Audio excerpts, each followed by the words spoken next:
Okay, catching. You know, when you talk about being a pass catcher, at the end of the day, it's hard to play receiver if we can't catch the ball.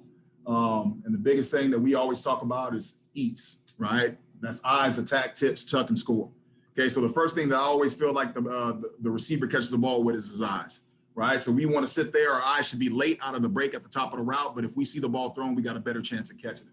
Okay, we want to attack the ball. We want to take the ball out of the air. We are wide retrievers, not receivers. So we don't wait for anything to come to us. We want to go attack it. Okay, we want to build a net and squeeze the ball, secure it with the tuck, right? And at the end of the day, they don't ever move the end zones, right? So when we catch the ball, we're not possession receivers. We're trying to go score. So that's the biggest thing that we want to do, right? So just some of the things that we try to utilize, right? So sitting there working on that catch radius. So here we're working on the low ball. So you see all three of these guys with Judy, Ruggs, and Smitty, right? Just trying to get those guys to flip their hands. Now we want those pinkies together, right? Still want to use our hands to kind of build a net, right? Still want to use those tips of those fingers to pluck the ball, right? And just kind of make it somewhat tough on those guys, right? So just working on that low ball. And now you get a chance to kind of see that kind of in game, right? Here we're just working simple, you know, kind of sell the cross, kind of work back. Okay, and that ball's low. You see that catch by Judy, him flipping those hands and kind of getting underneath it. Here's another look for us. We're running a deep curl down here with Smitty. He drives up, right? Ball's low.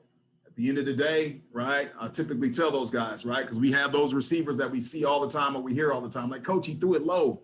Coach, he threw it behind me or he threw it here. It's like, okay, you got two options. We can throw you the ball. We cannot throw you the ball.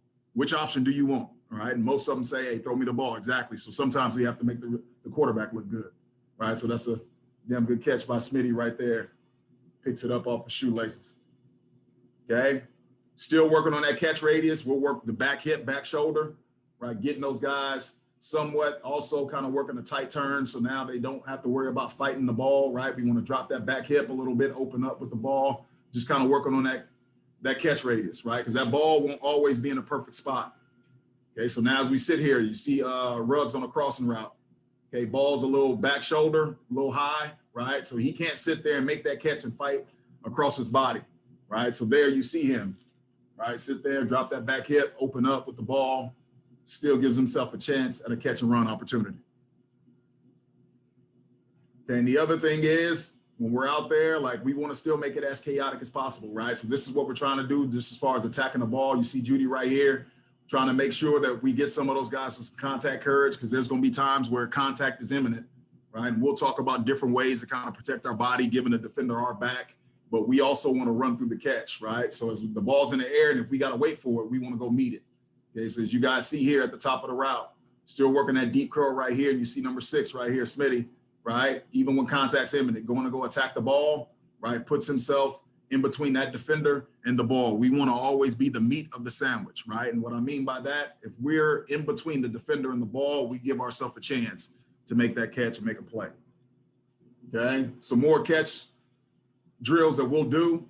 All right, I really love this one. This is kind of our go ball drill. So now it kind of forces those guys to work on their depth perception, right? Being able to track the ball, right? And we're trying to force this over the shoulder catch. And if we don't have that, if it's a bad throw and those guys have to wait for it, you guys will see kind of our alternative to that catch, right? So that's the catch that we're trying to work on, which I feel like is an indefensible catch. If we're doing it the right way, it allows us to kind of hold point on that defender, create separation, right? So it forces us at the last end to fade late, and that defender has to play through us in the ball, okay? And when I'm coaching that guy, his chin should follow the ball, right? We still want to flip those hands. Our elbows and our pinkies should be tight, right? As we sit there and we track the ball, right? We don't want to have wide hands, right? And allow that ball to kind of run through with no bottom on that glass, okay? So right here, you sit here in the slot, you see Waddle. They kind of gave us a little bracket look right here. So he gets a chance to kind of work through the bracket. Quarterback puts it in a good spot, but it's still that same over-the-shoulder catch right there. Defender has to play through him and the ball, right? And we get 6 points. There's another look up top. Okay, they give us a corner catch, and now we're playing against the safety. Same idea, right? Holding that line, force the ball to fall over that outside shoulder, right? Elbows, pinkies, tight. Chin should follow the ball. Okay, So then if we have that chance where the ball's not placed in the right spot, okay, still at the end of the day, we want to go attack the ball, right? Go take it out of the air, right? So now, right, we want to go high point it, right? Get a chance to go take it out of the air, right? Don't allow yourself to wait for the ball to kind of fall in the pocket, okay? Don't allow the DB to have a chance at getting the PBU, okay? So here, see Waddle right here, we end up running kind of the inside go, okay? Ball's not out in front of him, right? So now you got to time up your jump, and at the end of the day, go take it out of the air, right? So that's a hell of a play by that kid.